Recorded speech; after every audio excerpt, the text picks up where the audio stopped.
Francesca Carollo, sono una giornalista, sono veneta e per il 2024 sarò la testimonial dei parchi del Veneto.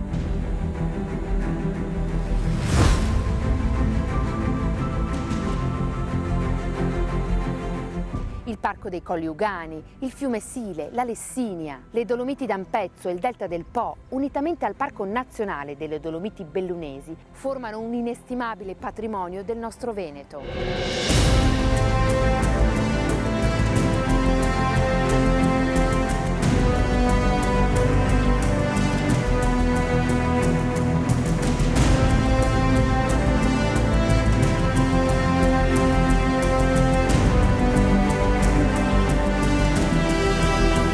Natura, storia, cultura, tanti chilometri da percorrere a piedi, in bici e persino in barca. Vi aspettiamo!